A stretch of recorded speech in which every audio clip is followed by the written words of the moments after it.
terkasih di dalam Tuhan. Selamat datang di channel Kristus. Channel ini akan membagikan khotbah-khotbah yang menguatkan iman kita. Seperti ada tertulis di dalam kitab Yohanes 11 ayat yang 13. Tapi apabila ia datang, yaitu Roh kebenaran, ia akan memimpin kamu ke dalam seluruh kebenaran. Sebab ia tidak akan berkata-kata dari dirinya sendiri, tetapi segala sesuatu yang didengarnya itulah yang akan dikatakannya, dan ia akan memberitakan kepadamu hal-hal yang akan datang. Kalau saudara terkasih di dalam Tuhan, channel ini akan membagikan khotbah dari Bapak Evangelis Daud Tony tentang pesan Tuhan di bulan Juli ini. Langsung aja kita tonton videonya. Wah, dari mana Thomas? Ada di Pontianak, Pak Daud. Oh, di mobil. Iya, Pak Daud, di mobil. Kita doa dulu ya. Ya, Pak Daud. Aku mohon kuasa Yesus bekerja, kekuatan Elohim bekerja. Bebaskan dari yang jahat, bebas dari kutuk, bebas gerapan. Kuasa Yesus bekerja, lawat saya pribadi Tuhan. Amin. Amin. Ya, Pak Daud. Apa yang Pak Thomas, Daud mau bagikan kepada jemaat? Ya, Pak Daud. sekarang ini kan baru heboh tentang redominasi rupiah. Iya. Ada yang tanya sama saya, kapan akan terjadi redominasi? Menurut analisa saya, tidak bisa tahun ini, Thomas. Iya, Pak Daud. Kenapa tidak bisa tahun ini? Pertama, tahun namanya tahun politik, tahun depan ada pilihan presiden, betul? Iya, betul. Tahun ini depan kan sudah pemilihan presiden. Saya tahun ini juga capres cawapres penetapan, Thomas. Siapa Betul. capresnya, cawapresnya. Betul. Dan itu tahun depan baru siapa yang terpilih kan gitu, Thomas. Betul, Pak Daud. Nah, pertama itu. Nah, kedua, untuk redominasi itu perlu waktu, tidak bisa tergesa-gesa, Thomas. Betul, Pak Daud. Itu ada namanya tahap demi tahap, yaitu apa? Keputusan dari DPR MPR, Thomas. Iya, Pak Daud.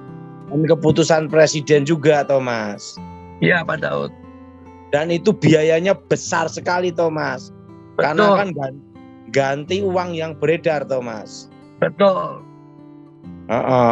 Dan redominasi itu kan perlu tahap lagi, sosialisasi, penyesuaian gitu, Thomas. Betul, Pak Daud. Tapi yang jelas 5 tahun akan inflasi. Puncaknya 5 tahun akan 2026. inflasi, Pak Daud, ya, Indonesia ya. Iya. Ya, puncaknya 2026. Puncaknya 2026, ya. Jadi redominasi atau tidak redominasi tetap inflasi, Thomas. Tetap inflasi. Mendingan nggak usah lah, Pak Daud. Menurut Pak Daud, apa efeknya, Pak? Kalau terjadi redominasi itu apa untungnya, Pak? Untungnya redominasi itu pertama untuk namanya itu masuk ke data itu kan knowledge tidak terlalu banyak. Iya, satu. Untuk mengurangi human error. Iya. Nah, kedua, redominasi itu untuk namanya mengendalikan inflasi. Untuk apa, Thomas? Untuk mengendalikan inflasi, Pak Daud. Dan mempunyai dampak psikologi suatu negara, yaitu rupiah itu perkasa itu, Thomas. Ya. Tapi ada kemungkinan nggak, Pak, Indonesia akan melakukannya, Nanti Pak? dulu. Ini efek redominasi secara positif. Ya. Jadi ketiga, yang namanya itu rupiah itu memiliki nilai jual dan pasar yang investasi yang menjanjikan dan kepercayaan pasar dulu, Thomas. Betul, Pak Daud. Itu dampak positif, mengendalikan inflasi, setelah itu mengurangi human error kan knowledge tidak terlalu banyak. Iya. Nah, tetapi Kalau gagal itu ngerepot toh Mas. Apa Pak dampaknya Pak kalau gagal Kalau Pak? dominasi bisa hiperinflasi. Apa tuh Pak hiperinflasi Pak? Iya, inflasinya luar biasa toh Mas. Oh begitu ya. Jadi ada sisi positif, ada sisi negatif. Kalau positif berhasil itu bagus. Kalau negatif bisa jadi hiperinflasi. Hiperinflasi Pak ya. Nah, jadi itu harus apa namanya itu pertimbangan-pertimbangan toh Mas. Iya Pak Daud. Nggak bisa dalam posisi langsung mengambil keputusan, itu harus betul dipikirkan, dimatangkan toh Mas. Tapi menurut analisa Pak Daud, Indonesia mampu nggak Pak? Perkiraan saya itu bila terjadi redominasi itu nanti di 2025. Di tahun 2025 ya, ini analisa Pak Tony ya. Ya, analisa saya 2025 atau 2026. Karena kan untuk redominasi itu supaya dapat positif harus posisi ekonomi betul-betul stabil toh Mas. Kuat. Benar-benar stabil dan kuat Pak Daud ya. Kalau tidak stabil, tidak kuat, redominasi bisa berbahaya, hiperinflasi. Hiperinflasi Pak Daud ya. Jadi hati-hati.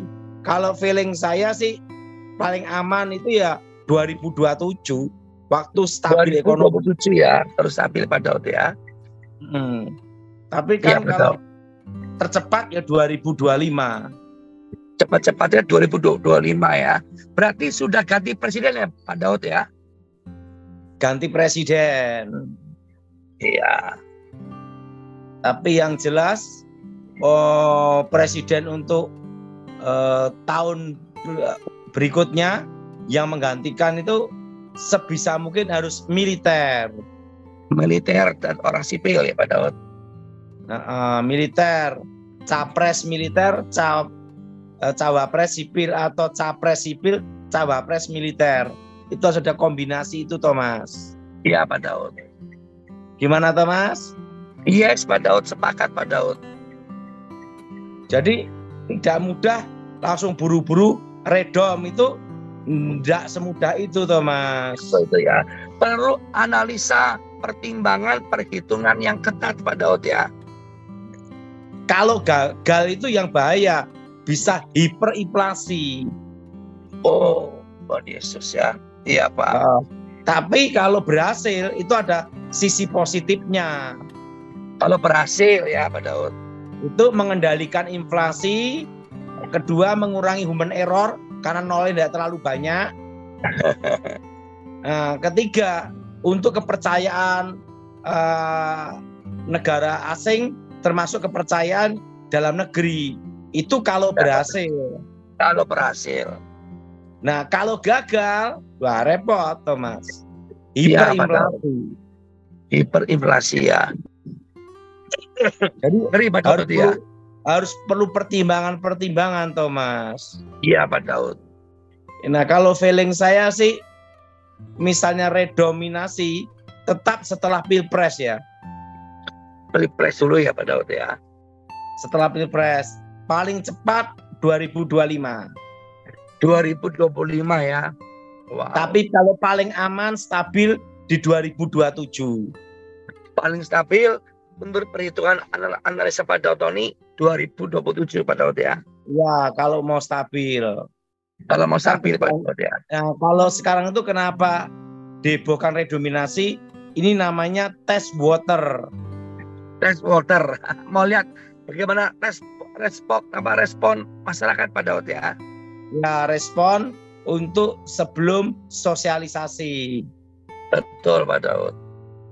Namanya tes water dulu.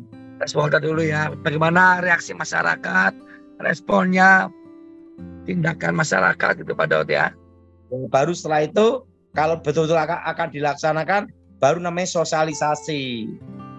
Yes. Dan itu kan tahapnya masih ada. Penarikan uang lama juga toh Thomas. Betul, berarti kan tukar kan Pak, tukar di bank dong Pak. Nah itu nggak bisa hanya sebulan 2 bulan Thomas. Iya. Demi tahap. Jadi kalau untuk tahun ini sulit untuk dilakukan, tidak memungkinkan, Thomas. Sulit, tidak mungkin bisa dilakukan Pak Daud ya. Tapi skemanya, mekanismenya, strukturnya, teknisnya, BI udah siap itu, Thomas. Iya. Iya Pak Daud. Siap. Ini kan namanya analisa saya pribadi. Yes, analisa Pak Daud Tony.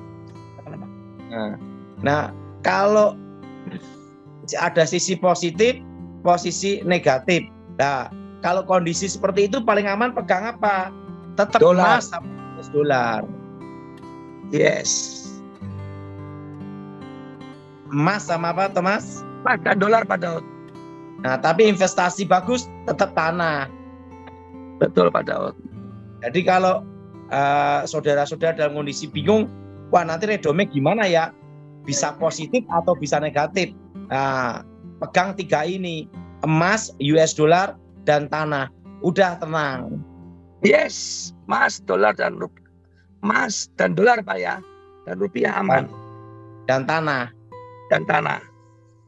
Nah, intinya barang gitu. Iya Pak. Tapi kita berharap redominasinya itu sisi positifnya, mengendalikan inflasi dan supaya nolnya tidak banyak. Jadi namanya itu rupiah itu perkasa dan mengurangi human error gitu loh. Yes Pak Daud.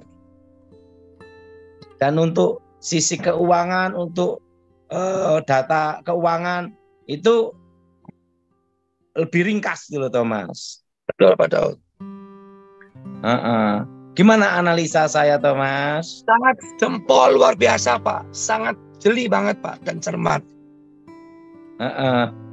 Saya kan belajar dari Gunawan Yusuf sama Beni Reco, Thomas. Oh, iya dahsyat Pak ya, belajar dari beliau ya Pak. Saya belajar tidak lama, 15 sampai 20 tahun. Wow, dahsyat ya Pak Daud.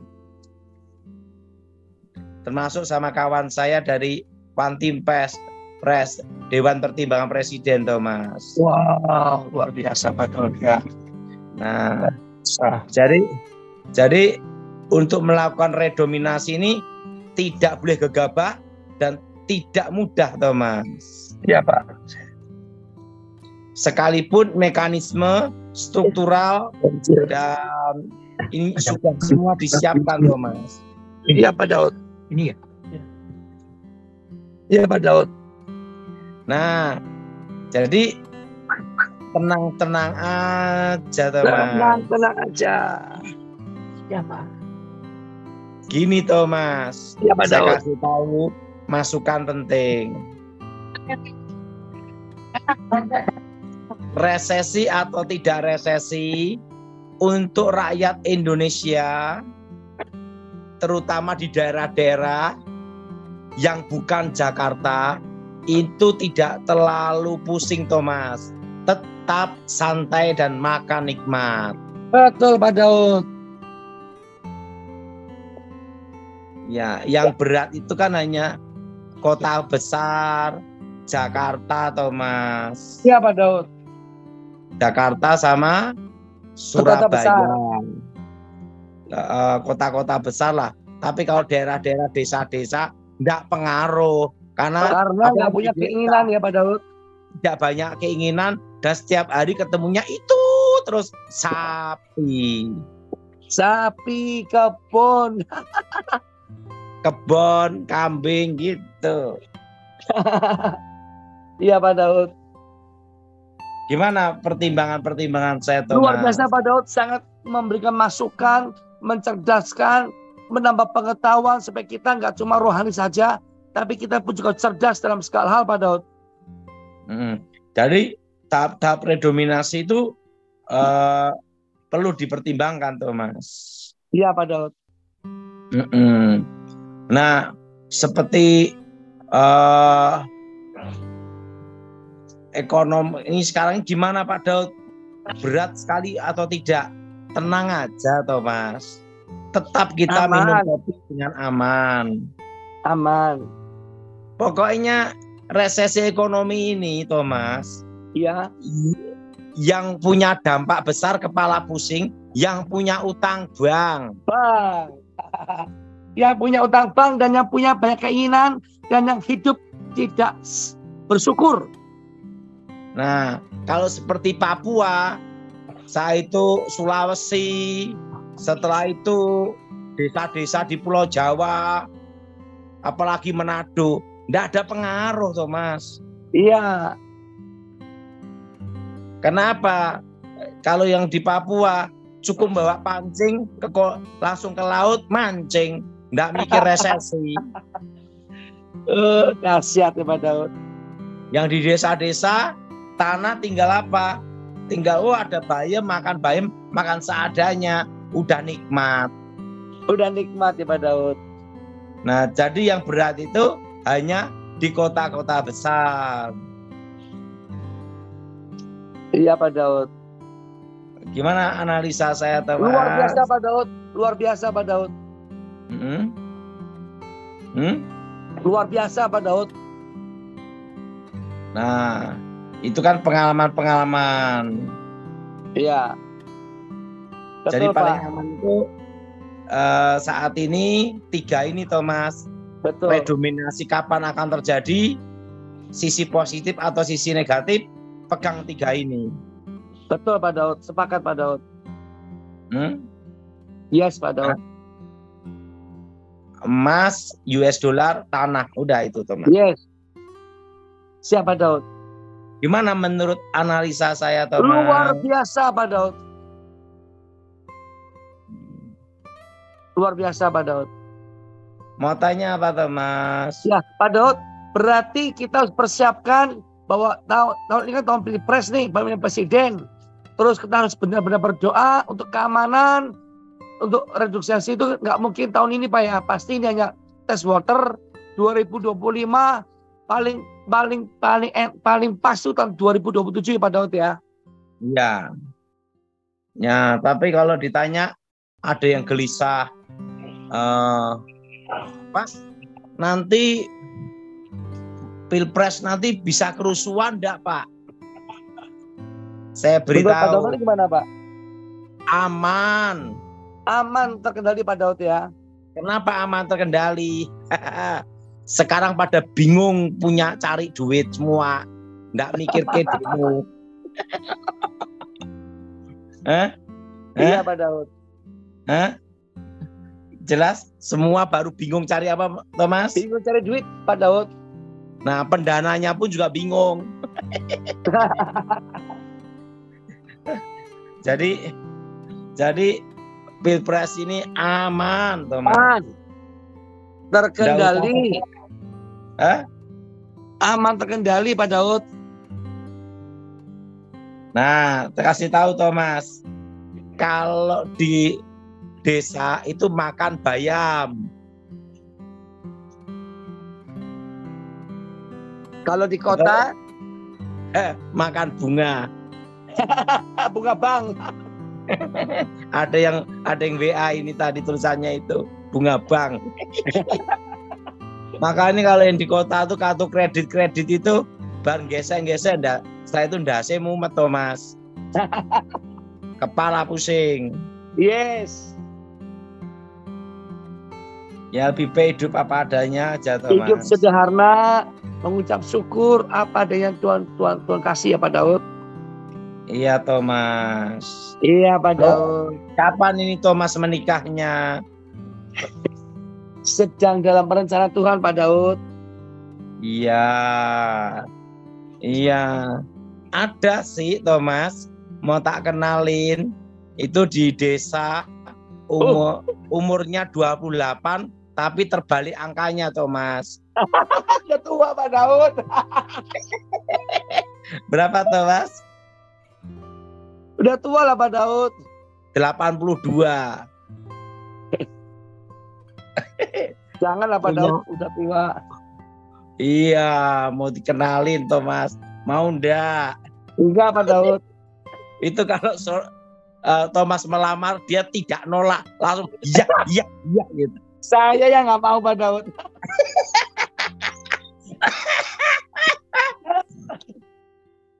Aduh. Mau tanya apa Thomas? Oke, Pak Daud. Sebenarnya saya mau tanya tentang, saya kan di sini kan lagi banyak perang sosmed ya Pak Daud ya. Perang sosmed gimana Thomas? Itu kita sesama orang Kristen malah perang sosmed, malah jadi bahan. Gini Thomas, lebih baik itu yang tidak tahu diem, belajar untuk mendengar. Iya. Kalau yang jagonya ahlinya, ya itu memang ahlinya Thomas. Iya Pak Seperti Daud. saat ini yang tentang pengurapan, tentang Roh Kudus, pengurapan, pengalaman pribadi dengan Tuhan. Ini kan saat ini kan Philip Montova Thomas. Iya. Kedua, kalau hati yang melayani, karunia khusus, kenabian, nabiah, ya itu Bu Iin Cipto. Bu Itito ya. Bu Iin Cipto. Nah, San Bu Nani yang Bu ada Nani. di Cirebon. Kalau pelepasan Pak Dautoni ahlinya. Kalau saya urusan setan. Urusan setan. Tapi saya ini berapa kali ke Semarang ya Thomas ya. Saya merasakan itu ada getaran gelombang urapan yang akan kuat Thomas di Semarang. Itu dianai Pak Petrus Agung itu bakalnya Thomas. Wow, dahsyat ya. Nah, tapi anak perempuan, tapi saya tidak kenal Thomas. Anak perempuannya Pak Petrus Agung ya Pak ya. Anak kandung ya. Anak kandung ya. Iya Pak Daud. Saya merasakan ada gelombang di situ Thomas. Iya Pak Daud. Itu menunggu waktu untuk api itu berkobar di Semarang lagi Thomas. Wow, dahsyat Pak Daud ya.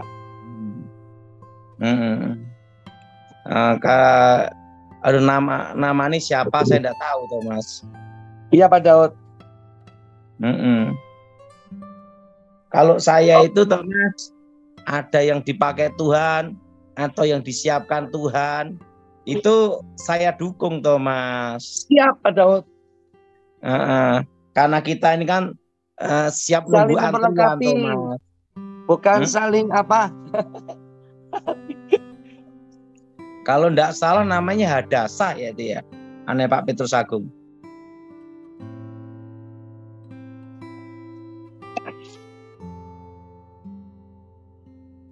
Thomas. Ya Pak, putus sinyal Pak. Kalau tidak salah namanya Hadasah apa ya, aneh Pak Petrus Agung itu. Iya Pak. Ya. Saya juga pernah dengar Pak, tapi lupa namanya Pak.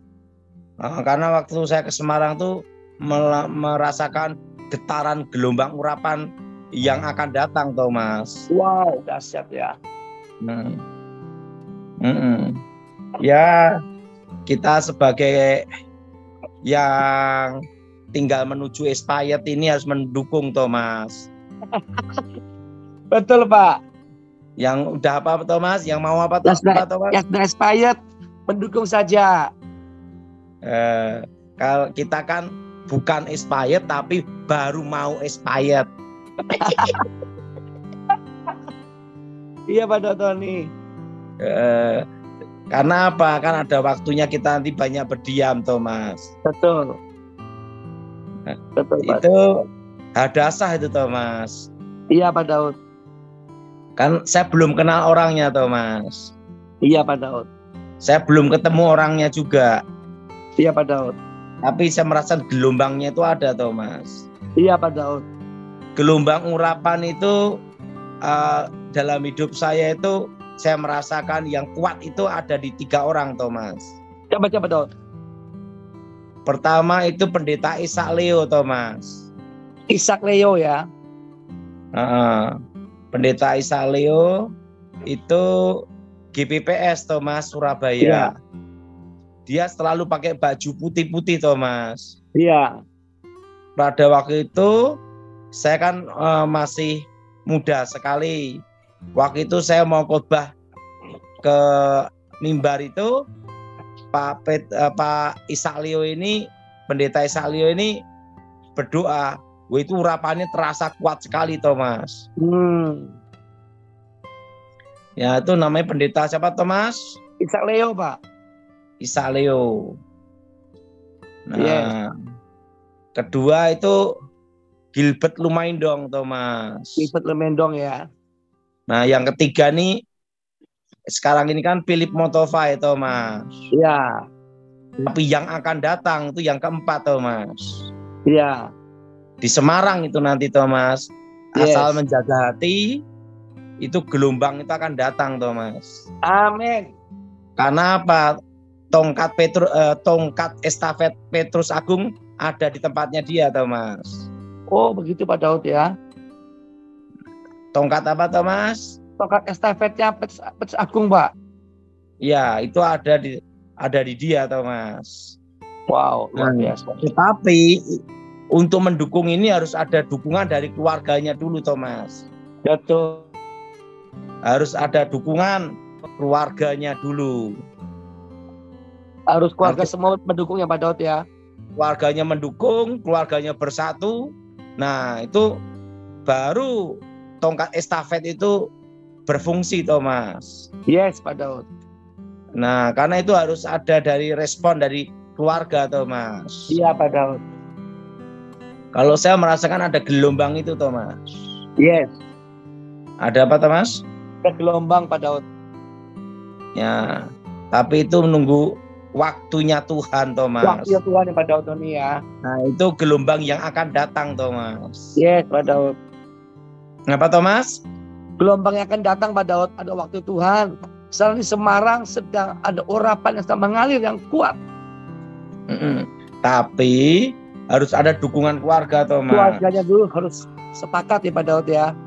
Baru tongkat estafet itu berfungsi Thomas. Baru berfungsi Pak Daud ya.